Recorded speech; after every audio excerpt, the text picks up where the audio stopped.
মুখ্যমন্ত্ৰী ডক্টৰ হিমন্ত বিশ্ব শৰ্মাই যদি বিচাৰে তেন্তে কৰিব নোৱাৰে কি? অসমৰ মুখ্যমন্ত্ৰী ডক্টৰ হিমন্ত বিশ্ব শৰ্মাৰ কমি আছে ক'ত? ৰাষ্ট্ৰীয় ৰাজনীতিৰ পৰা আৰম্ভ কৰি ৰাষ্ট্ৰীয় সংবাদ মাধ্যমত সৰব চৰ্চা হয় অসমৰ মুখ্যমন্ত্ৰী ডক্টৰ হিমন্ত বিশ্ব শৰ্মাৰ। কিন্তু এতিয়া এটা প্ৰশ্ন হৈছে, অসমৰ মুখ্যমন্ত্ৰীয়ে কৰিব পাৰিবনে?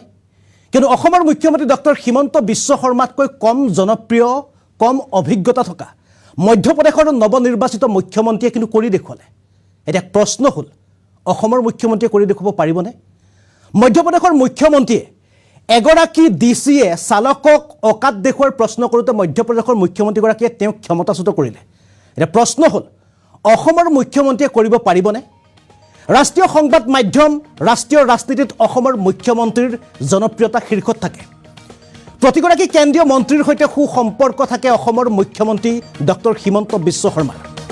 জনপ্ৰিয় ক্ষমতাশালী অসমৰ মুখ্যমন্ত্ৰীগৰাকীয়ে কৰিব পাৰিবনে? প্ৰশ্ন হৈছে। মধ্যপ্ৰদেশৰ মুখ্যমন্ত্ৰীয়ে কিন্তু কৰি দেখুৱালে। তেওঁ যি কৰিব লাগে মুখ্যমন্ত্ৰীগৰাকীয়ে ইতিমধ্যে কৰি দেখুৱাইছে। চালকক এটা প্ৰশ্ন সোধাৰ বাবে জিলা উপায়ুক্তক পদচ্যুত কৰিলে মধ্যপ্ৰদেশৰ মুখ্যমন্ত্ৰীয়ে। চালকক অকাত কি বুলি প্ৰশ্ন কৰিছিল সেইগৰাকী ডিচিয়ে, জিলা আয়ুক্তই।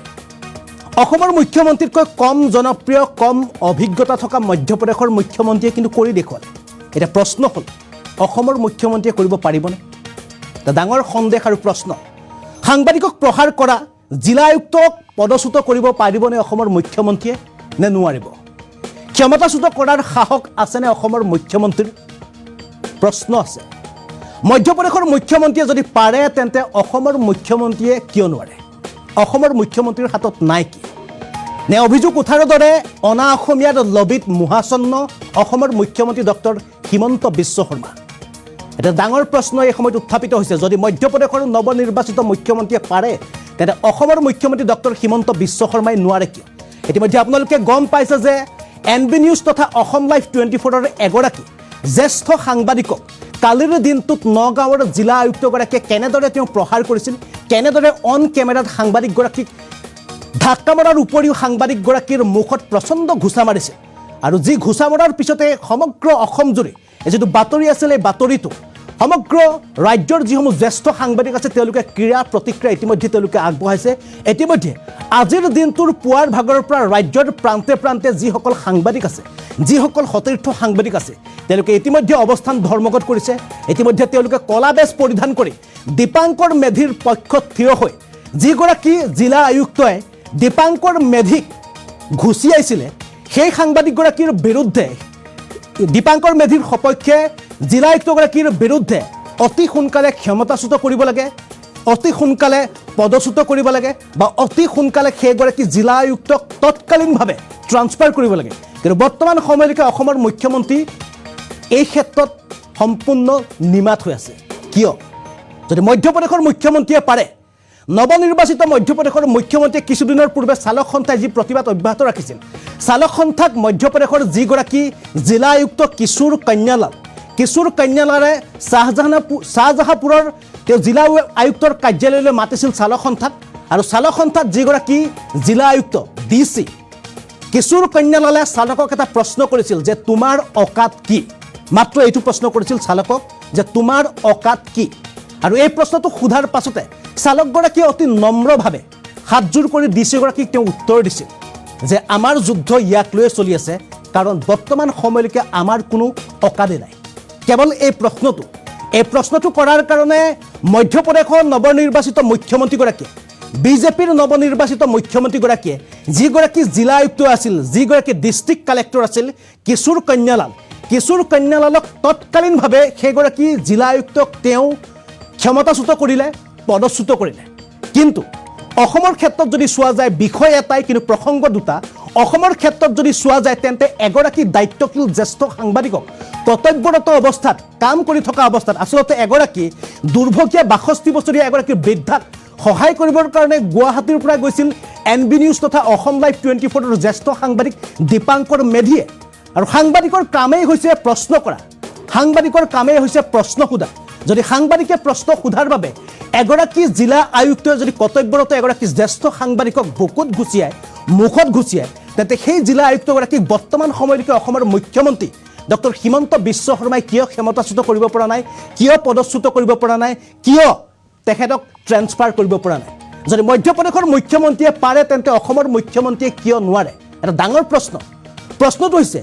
মধ্যপ্ৰদেশৰ মুখ্যমন্ত্ৰীগৰাকীয়ে কেৱল তেওঁ প্ৰশ্ন কৰিছিল, কিন্তু অসমৰ যিগৰাকী জিলা আয়ুক্ত আছে সেইগৰাকী জিলা আয়ুক্তই হাতে কামে এগৰাকী জ্যেষ্ঠ সাংবাদিকক তেওঁ আক্ৰমণ কৰিছিল। কেৱল আক্ৰমণে নহয়, সাংবাদিকগৰাকীয়ে ব্যৱহাৰ কৰা, ভিডিঅ' জাৰ্নেলিষ্টে ব্যৱহাৰ কৰা যিটো কেমেৰা আছিল, কেমেৰাটো তেওঁলোকে কাঢ়ি লৈ কেমেৰাত থকা যিসমূহ ফুটেজ ৰেকৰ্ড কৰা হৈছিল সেই সময়ত সকলো ফুটেজ তেওঁলোকে ৰাখি খালী মেমৰি কাৰ্ড আৰু খালী কেমেৰাটো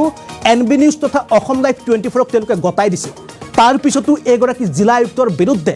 অসমৰ মুখ্যমন্ত্ৰী তদানীন্তন মুখ্যমন্ত্ৰী ডক্টৰ হিমন্ত বিশ্ব শৰ্মাই বিহিত ব্যৱস্থা বৰ্তমান সময়লৈকে কিয় ল'ব পৰা নাই? নে অভিযোগ উঠি আছিল, মুখ্যমন্ত্ৰীগৰাকীৰ অভিযোগ উঠি আছিল যে অনা অসমীয়াৰ যিসমূহ লোক আছে তেওঁলোকৰ প্ৰতি অসমৰ মুখ্যমন্ত্ৰীৰ দৰদ বেছি নেকি? এই যিটো অভিযোগ উঠিছে এই অভিযোগে সত্য নেকি? অনা অসমীয়াৰ প্ৰতি মোহাচন্ন কাৰণে মুখ্যমন্ত্ৰী ডক্টৰ হিমন্ত বিশ্ব শৰ্মাই এই সময়লৈকে সেইগৰাকী ডিচিক কোনো ব্যৱস্থা ল'ব পৰা নাই নেকি? ইতিমধ্যে আমি জনাই আছোঁ এটা গুৰুত্বপূৰ্ণ খবৰ, ৰাজ্যৰ প্ৰান্তে প্ৰান্তে ইতিমধ্যে সাংবাদিক সন্থাই তেওঁলোকে কলা বেজ পৰিধান কৰি দীপাংকৰ মেধি, যিগৰাকী অসম লাইভ 24 আৰু NB নিউজৰ জ্যেষ্ঠ সাংবাদিক দীপাংকৰ মেধিৰ পক্ষত তেওঁলোকে ৰাজ্যৰ প্ৰান্তে প্ৰান্তে তেওঁলোকে অৱস্থান ধৰ্মঘট কৰিছে, তেওঁলোকে প্ৰতিবাদ সাব্যস্ত কৰিছে, তেওঁলোকে গণতান্ত্ৰিক প্ৰতিবাদ সাব্যস্ত কৰি দীপাংকৰ মেধিৰ পক্ষত তেওঁলোকে থিয় হৈ এটা উচিত তদন্ত বিচাৰিছে। কিন্তু বৰ্তমান সময়লৈকে কোনো ধৰণৰ উচ্চ পদস্থ, কোনো ধৰণৰ উচ্চ পৰ্যায়ৰ তদন্ত ঘোষণা কৰা নাই মুখ্যমন্ত্ৰী ডক্টৰ হিমন্ত বিশ্ব শৰ্মাই। কিয়? ডাঙৰ প্ৰশ্ন উত্থাপিত হৈছে। আমি পোনে পোনে মধ্যপ্ৰদেশৰ যিগৰাকী মুখ্যমন্ত্ৰীয়ে, যিগৰাকী জিলা আয়ুক্ত ডিষ্ট্ৰিক্ট কালেক্টৰ কিশোৰ কানায়ালালক পদচ্যুত কৰাৰ পাছত যি মন্তব্য দিছিল, যি বক্তব্য দিছিল, এই বক্তব্য পোনে পোনে অসম লাইভ 24 আৰু NB নিউজৰ দৰ্শকসকলক প্ৰথমে শুনাই ল'ব বিচাৰিছোঁ। ध्यान में लाया गया कि कल ट्रक ड्राइवर और जिला प्रशासन की बैठक में शाजापुर के अंदर जिस प्रकार से भाषा बोली गई है, अधिकारी को यह भाषा बोलना उचित नहीं है। और खासकर ये सरकार तो गरीबों की सरकार है, यशस्वी प्रधानमंत्री मोदी जी के नेतृत्व में हम गरीब उत्थान के लिए काम करते हैं। और ऐसे में हर एक अधिकारी को, वो कितने बड़ा अधिकारी हो, उसको गरीब की काम का भी सम्मान करना चाहिए और भाव का भी सम्मान करना चाहिए। इसलिए मनुष्यता के नाते से ये भाषा कम से कम हमारी सरकार में बर्दाश्त नहीं। मैं खुद मजदूर का परिवार का निकला हुआ बेटा हूँ, इस नाते से मैं उम्मीद करता हूँ कि आगे इस प्रकार से अधिकारियों को अगर वो ये भाषा बोलते तो उनको मैदान में रहने का अधिकार नहीं है। मैं उम्मीद करता हूँ कि अब दोबारा जो अधिकारी आएगा वो इस प्रकार की भाषा का और व्यवहार का ध्यान रखेगा और इस प्रकार की भाषा जो बोली जाती है, मेरे ध्यान में लाया गया कि कल ट्रक ड्राइवर और जिला प्रशासन की बैठक में शाजापुर के अंदर जिस प्रकार से भाषा बोली गई है, अधिकारी को यह भाषा बोलना उचित नहीं है। और खासकर ये सरकार तो गरीबों की सरकार है, यशस्वी प्रधानमंत्री मोदी जी के नेतृत्व में हम गरीब उत्थान के लिए काम करते हैं। और ऐसे में हर एक अधिकारी को, वो कितने बड़ा अधिकारी हो, उसको गरीब की काम का भी सम्मान करना चाहिए और भाव का भी सम्मान करना चाहिए। इसलिए मनुष्यता के नाते से ये भाषा कम से कम हमारी सरकार में बर्दाश्त नहीं। मैं खुद मजदूर का परिवार का निकला हुआ बेटा हूँ, इस नाते से मैं उम्मीद करता हूँ कि आगे इस प्रकार से अधिकारियों को अगर वो ये भाषा बोलते तो उनको मैदान में रहने का अधिकार नहीं है। मैं उम्मीद करता हूँ कि अब दोबारा जो अधिकारी आएगा वो इस प्रकार की भाषा का और व्यवहार का ध्यान रखेगा और इस प्रकार की भाषा जो बोली जाती है, मेरे ध्यान में আৰু এই আমি আপোনালোকক দেখুৱালে মোহন যাদৱ এগৰাকী হৈছে বিজেপিৰ নৱনিৰ্বাচিত মধ্যপ্ৰদেশৰ মুখ্যমন্ত্ৰী আৰু অসমৰ মুখ্যমন্ত্ৰী ডক্টৰ হিমন্ত বিশ্ব শৰ্মাতকৈ কম অভিজ্ঞ, কম জনপ্ৰিয় এগৰাকী মুখ্যমন্ত্ৰী। কিন্তু অসমৰ মুখ্যমন্ত্ৰী হিমন্ত বিশ্ব শৰ্মাৰ কিহত তেওঁ কমি আছে? তেওঁ ৰাষ্ট্ৰীয় যিমানবোৰ ৰাষ্ট্ৰীয় নেতা আছে, যিমানবোৰ কেন্দ্ৰীয় মন্ত্ৰী আছে, প্ৰতিগৰাকী মন্ত্ৰীৰ লগত অসমৰ মুখ্যমন্ত্ৰী ডক্টৰ হিমন্ত বিশ্ব শৰ্মাৰ এটা সুসম্পৰ্ক আছে। অসমৰ মুখ্যমন্ত্ৰী ডক্টৰ হিমন্ত বিশ্ব শৰ্মাক আজিৰ সময়ত বৰ্তমান সমগ্ৰ দেশত এগৰাকী বিচক্ষণ নেতা, ৰাষ্ট্ৰীয় নেতা হিচাপে প্ৰতিখন ৰাজ্যত চিনি পায় হিমন্ত বিশ্ব শৰ্মা। কিন্তু মধ্যপ্ৰদেশৰ নৱনিৰ্বাচিত মোহন যাদৱ নামৰ এগৰাকী মুখ্যমন্ত্ৰীয়ে তৎকালীনভাৱে এগৰাকী ডিচিক তেওঁ পদচ্যুত কৰিলে। কিন্তু অসমৰ মুখ্যমন্ত্ৰীয়ে, ক্ষমতাশালী অসমৰ মুখ্যমন্ত্ৰীয়ে বৰ্তমান সময়লৈকেও নগাঁৱৰ যিগৰাকী ডিচি অৰ্থাৎ জিলা আয়ুক্ত নৰেন্দ্ৰ কুমাৰ চাহক বৰ্তমান সময়লৈকে তেওঁ কোনো ধৰণৰ বিহিত ব্যৱস্থা কিয় ল'ব পৰা নাই? এইটো এটা ডাঙৰ প্ৰশ্ন। আজিৰ দিনটোত কিয় সাংবাদিকসকলে গুৰুত্বপূৰ্ণ বাতৰিবোৰৰ মাজতো তেওঁলোকে কিয় এনেদৰে ৰাজপথত বহি তেওঁলোকে অৱস্থান ধৰ্মঘট কৰিব লগা হৈছে? সাংবাদিকৰ এনে এটা পৰ্যায় আহি পৰিছে যে য'ত সাংবাদিকৰ নিৰাপত্তা নাই আজি সাংবাদিকক এগৰাকী ডিষ্ট্ৰিক্ট কালেক্টৰ অৰ্থাৎ এগৰাকী জিলা আয়ুক্তই গুৰুলকৈ প্ৰহাৰ কৰিছে নিজৰ কাৰ্যালয়ৰ ভিতৰত আজি সাংবাদিকৰ এনে অৱস্থা আহি পৰিছে য'ত সাংবাদিকৰ নিৰাপত্তা নাই বৰ্তমান সময়লৈকে সাংবাদিকৰ নিৰাপত্তাৰ বাবে মুখ্যমন্ত্ৰী ডক্টৰ হিমন্ত বিশ্ব শৰ্মাই কিবা ব্যৱস্থা গ্ৰহণ কৰিছেনে এইখিনিতে আৰু এটা ডাঙৰ প্ৰশ্ন উত্থাপিত হৈছে মুখ্যমন্ত্ৰী ডক্টৰ হিমন্ত বিশ্ব শৰ্মাই যেতিয়াৰ পৰা মুখ্যমন্ত্ৰী আসনত অধিষ্ঠিত হ'ল তেওঁ সকলো ফালৰ পৰা যিসমূহ কাৰ্য চলি আছে অসমৰ প্ৰতিটো কাৰ্যালয়ৰ যিসমূহ কাম অতি ট্ৰান্সপাৰেণ্ট হ'ব বুলি কৈছিল অতি ক্ষিপ্ৰতাৰে অতি কম দিনৰ ভিতৰত কামসমূহ সম্পন্ন হ'ব আদায় কৰিব লাগিব বুলি তেওঁ বাৰে বাৰে বিভিন্ন মেলাই মিটিঙে তেওঁ মন্তব্য প্ৰদান কৰি আছিল ভাষণ প্ৰদান কৰি আছিল কিন্তু এগৰাকী 62 বছৰীয়া বৃদ্ধ মহিলাৰ কাম বিগত 8 মাহে কিয় হোৱা নাছিল বিগত 8 মাহে সেই কাম নগাঁৱৰ যিটো কাৰ্যালয় আছিল উপায়ুক্ত কাৰ্যালয় আছিল আয়ুক্ত কাৰ্যালয় আছিল বিগত 8 মাহে মাত্ৰ এটা চহীৰ কাৰণে গুৱাহাটীৰ পৰা নগাঁৱৰ পৰা গুৱাহাটী এগৰাকী 62 বছৰীয়া এগৰাকী ভদ্ৰ মহিলাই কিয় বাৰে বাৰে তেওঁ বাছত ধাক্কা খায় বাছত তেওঁ ঠেকা খায় কিয় বাৰে বাৰে তেওঁ অহা যোৱা কৰিব লাগে আৰু সেইগৰাকী বৃদ্ধাক সহায় কৰিবলৈ যোৱা দীপাংকৰ মেধিৰ হেতুৱে ভুল আছিল নেকি এগৰাকী সাংবাদিক হিচাপে দীপাংকৰ মেধিয়ে জিলা আয়ুক্তৰ কাৰ্যালয়লৈ গৈ সেই বৃদ্ধা মহিলাগৰাকীক তেওঁ সহায় কৰিবলৈ যোৱাটোৱে দীপাংকৰ মেধিৰ ভুল আছিল নেকি আৰু সেই ভুলৰ কাৰণে দীপাংকৰ মেধিক এগৰাকী তদানীন্তন এগৰাকী দায়িত্বশীল IAS বিষয়া নৰেন্দ্ৰ কুমাৰ চাহে মুখত প্ৰচণ্ড ঘুচা মাৰিছে কেমেৰা তেওঁ ৰাখি থৈছে মেমৰি কাৰ্ড তেওঁ ডিলিট কৰিছে তাৰ পিছতো বৰ্তমান সময়লৈকে সেইগৰাকী জিলা আয়ুক্তৰ বিৰুদ্ধে বৰ্তমান সময়লৈকে কোনো ধৰণৰ বিহিত ব্যৱস্থা কিয় লোৱা হোৱা নাই এই সময়ত সকলোতকৈ ডাঙৰ প্ৰশ্ন আৰু ক্ষিপ্ৰতাৰে যি কাম হ'ব বুলি কৈ আছিল সেই কাম কিমান দূৰ ক্ষিপ্ৰতাৰে অসমৰ প্ৰতিটো কাৰ্যালয়ত হৈছে সেয়া উদাহৰণ হয়তো কালিৰ যিটো ঘটনা নগাঁৱত সংঘটিত হৈছে বিগত 8 মাহে এগৰাকী মহিলাই এটা কাম এটা চহীৰ বাবে এগৰাকী জিলা আয়ুক্তৰ কাৰ্যালয়ৰ কিমান তাতবাতি কৰিব লগা হৈছে কালি ঘটনাই স্পষ্ট কৰি দিছে অসম চৰকাৰৰ আচলতে তেওঁলোকৰ ঘোষণা তেওঁলোকৰ মন্তব্য তেওঁলোকৰ বক্তব্যৰ বিপৰীতে আচলতে কাৰ্যক্ষেত্ৰত অসমৰ যিবোৰ চৰকাৰী কাৰ্যালয় আছে চৰকাৰী কাৰ্যালয়ত কেনেধৰণৰ কাম চলি আছে আমি এই সময়ত কালিৰ দিনটোত ৰাজ্যৰ বিভিন্ন যিসমূহ জ্যেষ্ঠ সাংবাদিক আছে তেওঁলোকে প্ৰতিক্ৰিয়া প্ৰকাশ কৰিছে সামাজিক মাধ্যমৰ জৰিয়তে তেওঁলোকে টুইটাৰৰ জৰিয়তে তেওঁলোকে ফেচবুকৰ মাধ্যমেৰে বিভিন্নজনে দীপাংকৰ মেধিৰ লগত যিটো ঘটনা সংঘটিত হ'ল কালিৰ দিনটোত এগৰাকী IAS বিষয়ে যিখিনি কাণ্ড সংঘটিত কৰিলে এই ঘটনাক লৈ ৰাজ্যৰ যিসমূহ জ্যেষ্ঠ সাংবাদিক আছিল তেওঁলোকে প্ৰতিগৰাকী কনিষ্ঠ জ্যেষ্ঠ সাংবাদিকে তেওঁলোকে প্ৰতিক্ৰিয়া প্ৰকাশ কৰিছে এজনে মনোজ গোস্বামীৰ পৰা আৰম্ভ কৰি প্ৰণয় বৰদলৈৰ পৰা আৰম্ভ কৰি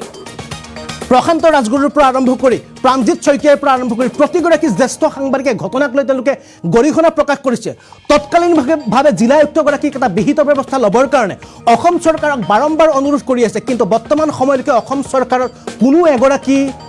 বিষয়া কোনো এগৰাকী মন্ত্ৰী আমোলাই সেই বিশেষ জিলা আয়ুক্তগৰাকীৰ বিষয়ে বৰ্তমান সময়লৈকে কোনো বিহিত ব্যৱস্থা লোৱাৰ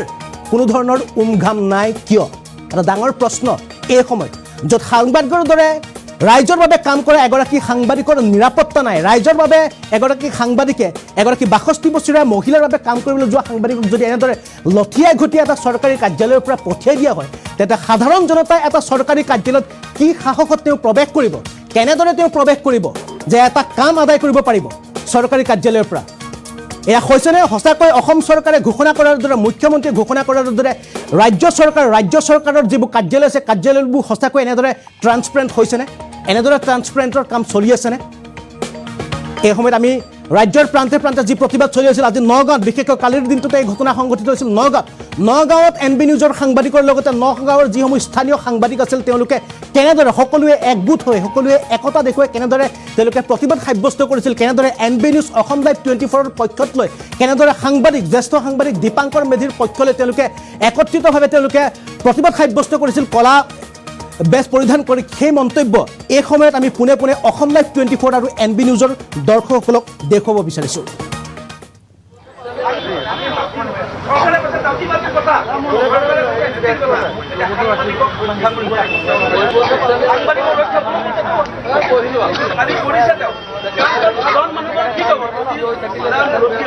একদম 100% 100% আমি লজ্জিত কাৰণ এগৰাকী সাংবাদিকক যদি তেখেতৰ আয়ুক্ত তেখেত কোনো ঘটিৰাম বাতিৰাম নহয় এগৰাকী আয়ুক্ত জিলাখনৰ তেওঁ এখন মুৰব্বী গতিকে তেখেতৰ পৰা আমি বহুত সন্মানেৰে আমি তেখেতৰ ব্যৱহাৰ আশা কৰোঁ কিন্তু এগৰাকী সাংবাদিকক যদি তেওঁ এনেকৈ ব্যৱহাৰ কৰিছে তেনেহ'লে সাধাৰণ জনতা তেওঁৰ ওচৰলৈ যদি আহে তেনেহ'লে এই সাধাৰণ জনতাৰ ওচৰত তেওঁ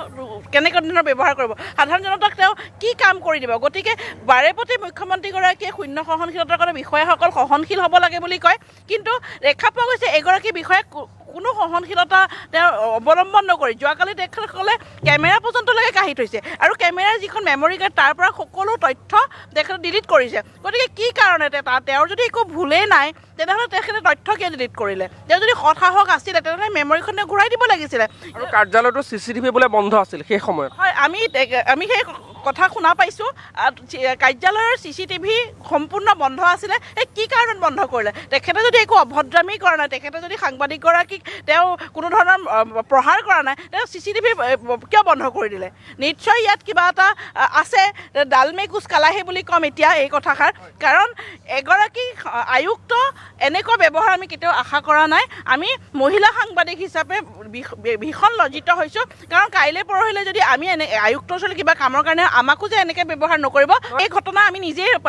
পুৱতি নিশাৰ প্ৰায় 4 বজাত আমি নিজেই সদৰ থানালৈ গৈছিলোঁ নগাঁৱৰ কেইবাজনো যুৱ মৰ্চাৰ ল'ৰা তেওঁলোক আমি চিনি পাওঁ তেওঁলোক ব্যক্তিগতভাৱে চিনি পাওঁ যে ঘটনাটো সুধিছিলোঁ কিন্তু তেওঁলোকৰ মোবাইলৰ পৰা সম্পূৰ্ণ মেমৰি ডিলিট কৰিছে তেওঁ যি তেওঁলোকে ভিডিঅ' লৈছিলে নিশা 12-1 বজাত মৰিগাঁও চেনিগত সুৰাপান কৰি কোনোবা যুৱতীয়ে উদ্ভণ্ডালি কৰিছিলে আৰু তাৰ ভিডিঅ' সংগ্ৰহ কৰিছিলে সেই ল'ৰাকেইজনে কিন্তু DC নিজে নিশা 12 পৰা 1 বজাৰ ভিতৰত হাফ পেণ্ট পিন্ধি মৰিগাঁও চেনিগত গৈছিলে আৰু সেই কথা আমি তেওঁলোকৰ মুখেৰে শুনা পাইছোঁ কিন্তু তেওঁ সেই মোবাইল ল'ৰাখিনিক ৰাতিয়ে তেওঁ নিজৰ যি ক্ষমতাৰ অপব্যৱহাৰ কৰি সদৰ থানাত গোটেই নিশাটো তেওঁ ল'ৰাখিনিক ৰাখিছিলে আৰু ৰাতিপুৱা প্ৰায় 8-9 বজাত যাবলৈ দিছিলে আৰু এই সম্পূৰ্ণ কথাটো আমি যেতিয়া গম পাই আমি সাংবাদিক হিচাপে বাতৰি কাৰণে গৈছিলোঁ কিন্তু তেওঁলোকৰ ওচৰত কোনো ভিডিঅ' নাছিল কাৰণে আমি সেই বাতৰি সেই মুহূৰ্তত সম্প্ৰচাৰ কৰিব পৰা নাছিলোঁ গতিকে এইগৰাকী DCৰ বহুত এনেকুৱা ধৰণৰ অভিযোগ আছে আমাৰ ওচৰত বহুত অভিযোগ এনেকুৱা আহিছে কিন্তু এই যোৱাকালি যি এই অত্যাচাৰ কৰিলে এগৰাকী সাংবাদিক এয়া চৰম পৰ্যায় অসমত এয়া একে নজিৰবিহীন ঘটনা বুলি ক'ম আমি হয় আজি পুৱাই কেইবাগৰাকীও ঠিকাদাৰৰ JJMৰ আণ্ডাৰ ঠিকাদাৰৰ আমাৰ ওচৰলৈ ফোন আহিছিলে কিন্তু তেওঁলোকে যিহেতু চৰকাৰৰ আণ্ডাৰত তেওঁলোকে কাম কৰে গতিকে কেমেৰাৰ সন্মুখলৈ আহিবলৈ তেওঁলোকে অকণমান কাৰণ বহুত মানুহ আছে ঠিকা নাপাব বুলি বা বিল নাপাব বুলি ভয় খায় কিন্তু তেওঁলোকে কৈছিলে যে আমি অতিষ্ঠ হৈছোঁ আমি প্ৰত্যেকখন বিলৰ মানে এগেইনষ্টত 2%কৈ আমি ডিচিক দিব লাগে গতিকে এই কথাটো শুনি আমি হতচকিত হৈছিলোঁ কাৰণ এই কথাটো প্ৰথমবাৰৰ কাৰণে আজি পোহৰলৈ আহিছে কৈছে এগৰাকী আয়ুক্তৰ কাৰণে আমি মানে কাম কৰিব নোৱাৰা অৱস্থা হৈছোঁ নগাঁও জিলাত গতিকে এনেকুৱা ধৰণৰ অভিযোগ এনেকুৱা বহু অভিযোগ আহিছে কিন্তু আমি তথ্য প্ৰমাণৰ অভাৱত আমি সেয়া বাতৰি সম্প্ৰচাৰ কৰিব পৰা নাই গতিকে মুখ্যমন্ত্ৰীগৰাকীয়ে ইয়াৰ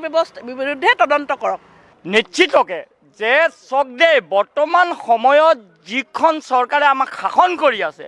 শাসনৰ নামত শোষণ কৰি আছে এই কথা আমি কৃষক মুক্তি সংগ্ৰাম সমিতিয়ে বাৰে বাৰে কৈ আছোঁ শেষ মুহূৰ্তত আমাৰ কৃষকসকলৰ লগত আছে কোন কেৱল সাংবাদিকসকল তেওঁলোক বোকা গছকি পথাৰলৈ যায় তেওঁলোক জেঠমহীয়া ঘৰত পথাৰলৈ যায় আমাৰ বাতৰিবিলাক কয় গতিকে সাংবাদিকসকলৰ এই কথাবিলাকত আমি সদায় জড়িত হ'ম সদায় ক'ম কিন্তু দুৰ্ভাগ্যজনকভাৱে নিন্দনীয়ভাৱে নগাঁও জিলাৰ ঐতিহাসিক এখন জিলা ভাৰত স্বাধীনৰ প্ৰথম অংশগ্ৰহণ কৰা জিলাখনৰ যে আয়ুক্ত নিচিনা এখন আসনত এনেকুৱা এজন ব্যক্তিক বহাই দিছে যিটো ক'বলৈ আমাৰ লাজ লাগিছে এজন সন্মানীয় সাংবাদিকক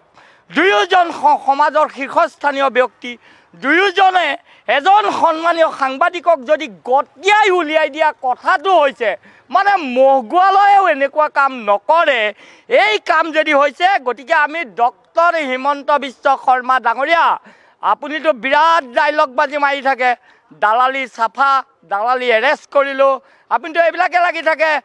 এই অফিচকেইটাত দ্বিতীয় অফিচত দালালি আছেনে নাই প্ৰশ্ন কৰিব বিচাৰিছোঁ মণ্ডল অফিচত দালালি আছেনে নাই 2 নম্বৰী হৈছেনে নাই স্পষ্টকৈ কৈছোঁ আপুনি যদি গণতন্ত্ৰক সন্মান কৰে আপুনি যদি এজন গণতান্ত্ৰিক মুখ্যমন্ত্ৰী হয় আপুনি যদি ফেচিষ্ট নহয় আপুনি যদি হিটলাৰী শাসন চলোৱা নাই অতি শীঘ্ৰে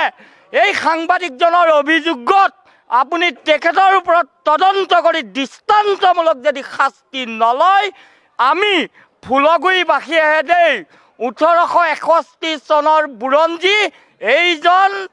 আয়ুক্তক আপুনি পঢ়াবলৈ চেষ্টা কৰক নিশ্চয় তেখেত অসমৰ নহয় অসমৰ বুৰঞ্জীৰ পাত লুটিয়াই 1861 চনৰ 18 অক্টোবৰ অধ্যয়ন কৰিব দিয়ক তাৰ পিছত অসমৰ নগাঁও জিলাৰ প্ৰতি এই ব্যৱহাৰ কৰিবলৈ দিব স্পষ্টকৈ কৈছোঁ অতি শীঘ্ৰে ইয়াৰ ব্যৱস্থা গ্ৰহণ কৰিব লাগে ব্যৱস্থা গ্ৰহণ কৰি দৃষ্টান্তমূলক শাস্তি দিব লাগে হয়। ভাৰতৰ সংবিধানে সকলোকে সমানে অধিকাৰ হয় চাওক ইতিহাসৰ প্ৰথম ক'ব লাগিব যে এজন আয়ুক্তই এজন সংবাদকৰ্মীক এনেদৰে গতিয়াই তেখেতৰ কাৰ্যালয়ৰ পৰা ওলাব পাৰে গতিকে আমি নগাঁওবাসী হৈ অতিকে আমি লজ্জাবোধ কৰিছোঁ আৰু এইজন আয়ুক্তক মই বিশেষ একো নকওঁ এটা কথাই ক'ম যে এইজন আয়ুক্তক তেখেতৰ যিটো পদবী আছে এই পদবীৰ পৰা তেখেতক খাৰিজ কৰিব লাগে যদি অসমৰ মুখ্যমন্ত্ৰী ডাঙৰীয়াই যদি তেখেতক এই পদবীৰ পৰা খাৰিজ কৰিব নোৱাৰে এজন অনা অসমীয়া আহি পেলাই আমাৰ অসমীয়া সমাজক এজন যুৱ সাংবাদিকক এনেদৰে গতিয়াই বহিষ্কাৰ কৰে তেনেহ'লে আজি আমি অসম সংখ্যালঘু সংগ্ৰাম পৰিষদে স্পষ্ট ভাষাত কৈছোঁ আমি সংবাদকৰ্মীসকলৰ লগত সংবাদকৰ্মীসকল হ'ল সংবাদ মাধ্যম হ'ল গণতন্ত্ৰৰ চতুৰ্থ স্তম্ভ আৰু এই গণতন্ত্ৰৰ চতুৰ্থ স্তম্ভক যদি কোনোবাই অপমান কৰে ইয়াৰ বিৰুদ্ধে আমি অসম সংখ্যালঘু সংগ্ৰাম পৰিষদে যিমানখিনি লাগে আপোনালোকৰ সৈতে আমি আছোঁ আৰু গণতান্ত্ৰিক আন্দোলন কৰিবলৈ হ'লে আপোনালোকৰ সৈতে আমি সংযোগ স্থাপন কৰি পেলাই আমি আন্দোলন কৰিবলৈ ভাবি এটাই যে মুখ্যমন্ত্ৰীগৰাকীয়ে ইয়াৰ ওপৰত পদক্ষেপ ল'ব লাগিব হস্তক্ষেপ কৰিবই লাগিব কাৰণ নগাঁৱত এগৰাকী অনা অসমীয়া আয়ুক্তই নৰেন্দ্ৰ ছাৰ আৰু এগৰাকী অনা অসমীয়া আয়ুক্তই আহি পেলাই এগৰাকী সাংবাদিকক তেওঁ প্ৰহাৰ কৰিবলৈ সাহস ক'ত পালে প্ৰথম প্ৰশ্ন সেইটো দ্বিতীয় কথাটো হ'ল তেখেতক গোটেই কিয় অনা হ'ল মই পুনৰবাৰ এটা কথা কৈছোঁ যে তেখেতৰ হাতত আমাৰ NB নিউজৰ বুমটো আছিলে বম নাছিলে কিন্তু তেখেতক গোটেই লৈ যোৱা হ'ল গতিকে ইয়াৰ ওপৰত বিহিত ব্যৱস্থা গ্ৰহণ কৰিবই লাগিব মুখ্যমন্ত্ৰীগৰাকীৰ ওপৰত আমাৰ আশ্বাসৰ বিশ্বাস আছে তেওঁ অসমীয়া মানুহৰ কথা কয় অসমীয়া জাতি মাতি কথা কয় বহুত কাম কৰিছে গতিকে এইবাৰো তেওঁ এটা গুৰুত্বপূৰ্ণ ভূমিকা লওঁ বুলি আমি আশাবাদী মই প্ৰথমে একেমুখে গৰিহণা দিছোঁ যে এই কাণ্ডটো অতি বেয়া কাণ্ড সংঘটিত কৰিছে এগৰাকী জিলা আয়ুক্তৰ কাম অকল দম দিয়া নহয় তেওঁ জিলাখন সুন্দৰৰূপে পৰিচালনা কৰা গতিকে তেওঁ সুন্দৰকৈ এই কামখিনি কৰক তেওঁ সাংবাদিক বুলি নহয় বেলেগকো যাতে তেওঁ দম নিদিয়ক দম দিলে সকলো কাম সমাধান নহয় তেওঁ আজি যিটো কাম কালি কাণ্ড সংঘটিত কৰিছে সঁচাকৈ অতি লজ্জাজনক কাণ্ড সংঘটিত কৰিছে পুনৰবাৰ যাতে অসমত নগাঁৱতে নহয় অসমত যাতে এনেকুৱা কাণ্ড সংঘটিত নহয় আৰু অনা অসমীয়া এজন ব্যক্তিয়ে অসমীয়া এজন যুৱকক এক যি কাণ্ড কালি সংঘটিত কৰিছে সেই কাণ্ড যাতে পুনৰবাৰ নহয় আমি এই ক্ষেত্ৰত তেখেতক একেমুখে গৰিহণা দিছোঁ পুনৰবাৰ যাতে তেওঁ কোনো দিন এই কাণ্ড সংঘটিত কৰিব নোৱাৰে আৰু অসমৰ মুখ্যমন্ত্ৰী হিমন্ত বিশ্ব শৰ্মা ডাঙৰীয়ালৈ এতিয়া আহ্বান প্ৰতিগৰাকী সাংবাদিক হৈ পেলাই ময়ো এগৰাকী সাংবাদিক হৈ পেলাই তেওঁলৈ আহ্বান কৰিছোঁ যাতে আপোনালোকে অতি শীঘ্ৰে এই ঘটনাৰ উচিত তদন্ত কৰিব লাগে আৰু তেওঁক অতি শীঘ্ৰে অসমৰ পৰা বহিষ্কাৰ কৰিব লাগে মানে এটা কথাই প্ৰথম ক'ব বিচাৰিছোঁ আমাৰ জ্যেষ্ঠ সাংবাদিকগৰাকী গৈছিল তেওঁৰ ব্যক্তিগত স্বাৰ্থৰ বাবে নহয় এগৰাকী বয়োজ্যেষ্ঠ মহিলাৰ এটা বিষয় লৈ আৰু এটা কথা ক'ব লাগিব বাক স্বাধীনতা সকলোৰে আছে আমি সকলোকে সকলো কথা সুধিব পাৰোঁ কিন্তু তাৰ উত্তৰ আমি যাক সুধো তেওঁ নিদিব পাৰে কিন্তু তাৰ অৰ্থ এইটো নহয় যে আমি প্ৰশ্ন সোধাৰ বাবে আমাক শাৰীৰিকভাৱে প্ৰহাৰ কৰিব সেইটো কথা একেবাৰে সহ্য নহয় গতিকে আমাৰ যিগৰাকী জ্যেষ্ঠ সাংবাদিকক এনেদৰে প্ৰহাৰ কৰিছে তাৰ এক উচিত ন্যায় পাব লাগে আমি সেয়া কামনা কৰিছোঁ তাকে কৈছোঁ যে NB নিউজৰ জ্যেষ্ঠ সাংবাদিক দীপাংকৰ মেধি এগৰাকী মহিলাক ন্যায় দিবলৈ লৈ গৈছিলে তাৰপিছত তেওঁক শাৰীৰিকভাৱে প্ৰহাৰ কৰা হৈছে থানাত বহুৱাই মানসিকভাৱে নিৰ্যাতন কৰা হৈছে শাৰীৰিক আৰু মানসিক নিৰ্যাতন কৰাৰ বাবে এনেকুৱা ধৰণৰ আমি তীব্ৰ গৰিহণা দিছোঁ প্ৰতিবাদ কৰিছোঁ আৰু অনতিপলমে সেই বিষয়াগৰাকীক নিলম্বন কৰাৰ দাবী জনাইছোঁ নহয় এইটো অতি লজ্জাজনক কথা মই এই কথাটো সদায় কওঁ যে যিখন ৰাজ্যত সাংবাদিকক বাবা বুলি কোৱা হয় সাংবাদিকে কিবা প্ৰশ্ন কৰিলে যে মালিকক কম বুলি কোৱা হয় গতিকে সেইখন ৰাজ্যত সাংবাদিকক গুৰুত্বহীন হৈ পৰিছে আৰু প্ৰশাসনৰ মুৰব্বী এজনে এইটো কৰাটো অস্বাভাৱিক নহয় কাৰণ আমি ভাবোঁ যে আচলতে সকলোৰে কাম বেলেগ যেনে পুলিচৰ কামো বেলেগ ফৰেষ্টৰ কামো বেলেগ DCৰ কামো বেলেগ যদি কোনোবা সাংবাদিকে DCৰ ওচৰত বেয়া কাম কৰিছিলে পুলিচক জনাওক আৰু যদি DCয়ে নিজেই হাতত লাঠি ল'ব বা গুণ্ডাগৰ্দি কৰিব পাৰে তেন্তে নৈত বাঘ ওলাইছে DCয়ে খেদিবলৈ নাযায় কিয় বা বিভিন্ন ধৰণৰ হাতীয়ে উপদ্ৰৱ কৰিছে DCয়ে কিয় খেদিবলৈ নাযায় কিয় ফৰেষ্টক বিচাৰিছে কিয় ফৰেষ্টৰ সহায় লাগে বা পুলিচৰ সহায় লাগে তেওঁ নিজেই কৰিব পাৰে নগাঁৱত বহুত গুণ্ডাগৰ্দি বাঢ়িছে বেয়া কাম বাঢ়িছে সেইবোৰ DCয়ে নিজেই লাঠি লৈ যাওক গৈ সেইবোৰ ঠাণ্ডা কৰক ড্ৰাগছ ধৰক DCয়ে গুণ্ডাগৰ্দি ডকাইত ধৰক গতিকে DCয়ে ৰুমৰ ভিতৰত এজন সাংবাদিকক প্ৰহাৰ কৰা কথাটো অতি লজ্জাজনক অতি ধিক্কাৰযোগ্য এনে ডিচিক আচলতে বিৰুদ্ধে ব্যৱস্থা লৈ মুখ্যমন্ত্ৰীয়ে নিজৰ সততা আৰু দক্ষতা প্ৰকাশ কৰক। প্ৰথম কথা ক'ব লাগিব যি ঘটনা সংঘটিত হ'ল তাক আমি তীব্ৰ ভাষণে গৰিহণা দিছোঁ, কিন্তু দীপাংকৰ মেধি এজন সৎ নিষ্ঠাবান এজন সাংবাদিক, এই সাংবাদিকগৰাকীক যি ঘটনা কৰিলে, ঘটনা সংঘটিত কৰাৰ পিছত যেতিয়া আৰক্ষীৰ দ্বাৰা যেনেকৈ উগ্ৰপন্থীৰ নিচিনাকৈ লৈ যোৱা হ'ল, এয়া কিন্তু এক গৰিহণাৰ যোগ্য বুলি ক'ব লাগিব। মই DC গৰাকীৰ সমান্তৰালকৈ ক'ব লাগিছে SP গৰাকী সমানে দোষী। যিহে আৰক্ষীয়ে ডিচিক প্ৰথমে গ্ৰেপ্তাৰ কৰিব লাগে এনেকুৱা ধৰণৰ, যিহেতু DC গৰাকী কোনো ধৰণৰ গোচৰ দিয়া নাছিল বা এজাহাৰ দাখিল কৰা নাছিল, তাৰপিছতো এনেদৰে উগ্ৰপন্থীৰ দৰে কিয় লৈ যোৱা হ'ল, এয়া কিন্তু ডাঙৰ প্ৰশ্ন। কিন্তু এনেদৰে এক হিটলাৰী শাসন চলা দেখা গৈছে। কিন্তু এই মুহূৰ্তলৈকে যিহেতু অসমৰ মুখ্যমন্ত্ৰীগৰাকীয়ে কিন্তু এই মুহূৰ্তলৈকে কোনো এটা মাত নিদিলে বা টুইট নকৰিলে। সৰু সুৰা কথাত মুখ্যমন্ত্ৰীয়ে যেতিয়া টুইট কৰে, মন্তব্য দিয়ে, কিন্তু এই মুহূৰ্তলৈকে কালিৰ পৰা আজিলৈকে কিন্তু মুখ্যমন্ত্ৰীগৰাকী সম্পূৰ্ণভাৱে মৌন। এতিয়া মুখ্যমন্ত্ৰীগৰাকী সঁচাকৈয়ে ব্যৰ্থ হৈছে নেকি IAS বিষয়া বা IPS বিষয়াসকলক নাকি লগাবলৈ। এয়া কিন্তু নগাঁও নহয়, সমগ্ৰ ৰাজ্যৰ বাবে এক লজ্জাজনক ঘটনা সংঘটিত হৈছে। যিগৰাকী মুখ্যমন্ত্ৰী আছে ডক্টৰ হিমন্ত বিশ্ব শৰ্মা, তেখেতে বাৰে বাৰে কয় যে ইয়াত আচলতে হিটলাৰী শাসন নচলিব, কিন্তু বাৰে বাৰে সাংবাদিকৰ ওপৰত নিগ্ৰহ চলি থকা হৈছে, সাংবাদিক অত্যাচাৰ কৰা হৈছে। অকল আমি একেটা কথাই ক'ব নোৱাৰোঁ, কাৰণ এটা কথা স্পষ্টভাৱে ক'ব লাগিব, যদি সাংবাদিকসকলে বাতৰি প্ৰচাৰ কৰিব যায় তেতিয়াহ'লে বহুত বাধাৰ সন্মুখীন হ'বলগীয়া হয়। আৰু এগৰাকী অভদ্ৰ DC অৰ্থাৎ জিলা আয়ুক্ত, সেইগৰাকী অভদ্ৰ বুলি মই এইটো কাৰণে কৈছোঁ যে সন্মান নাজানে, আৰু তেওঁ নিজকে যিহেতু এগৰাকী ৰাজকীয় বিষয়া বুলি কয়, সেই ৰাজকীয় বিষয়াগৰাকী যি সন্মান নাজানে এগৰাকী সাংবাদিকৰ ওপৰত প্ৰহাৰ কৰা হৈছে, আৰু সাংবাদিকে বাতৰি প্ৰচাৰ কৰা তেওঁ ভুল বুলি যিহেতু প্ৰতিবন্ধ কৰিব বিচাৰিছে। আচলতে এনেকুৱা আচলতে DC বা এনেকুৱা আয়ুক্তক আচলতে তাৎক্ষণিকভাৱে নিলম্বন কৰিব লাগিছিলে মুখ্যমন্ত্ৰী, কিন্তু নিলম্বন কৰাৰ পৰিৱৰ্তে দেখা গ'ল যে এতিয়ালৈকে মৌনতা অৱলম্বন কৰি আছে অসমৰ মুখ্যমন্ত্ৰীয়ে।